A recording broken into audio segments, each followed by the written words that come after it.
ከቀጠናዎቹ ጠንካራ አቅም ያላት ጠንካራ ህዝብ ያላት እስከዛሬም ድረስ ያልተደፈረች ሙከራ ቢደረግ እንኳን አሳፍራ የምትመልስ የሚመልስ ህዝብ ያላት ሀገር ስለሆነች ከዚህ ቀደም ከነበረው ደግሞ በተለየ መንገድ እየተሻሻለ መቀጠል የሚያሳስባቸው ታሪካዊ የሚባሉ የኢትዮጵያ ደመኞች እንዳሉ ይታወቃል።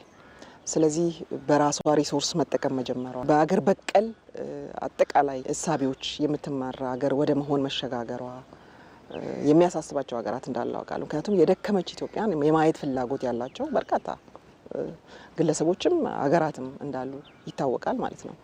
ከዛ በመነሳት እነዚህ ነገሮች ኢትዮጵያ በታሪኳ ሌሎችን ተተናክሎ አታውቅም እንደምታውቀው። ነገር ግን በሌሎች ወደ ኢትዮጵያ የሚቃጡ ትንኮሳዎችን ግን እንዴት አድርጋ በምን መልኩ በአስተማማኝ መልኩ እንደምትመልስ ይታወቃል ማለት ነው። ከታሪክም አሁንም ካለ ነባራዊ ሁኔታ ይሄ በደንብ የሚታወቅ ነገር ነውና በአሁኑ ሰዓት እየተገነባ ያለው ሰራዊት እነሱ እንደሚያስቡት እዚህ ሰፈር ላይ እነሱ የሰጡን የቤት ስራ የሚመስሉ የእነሱን ምክር እየሰሙ ብድግ ለሚሉ ትናንሽ ኃይሎች የተደራጀ ሰራዊት አይደለም።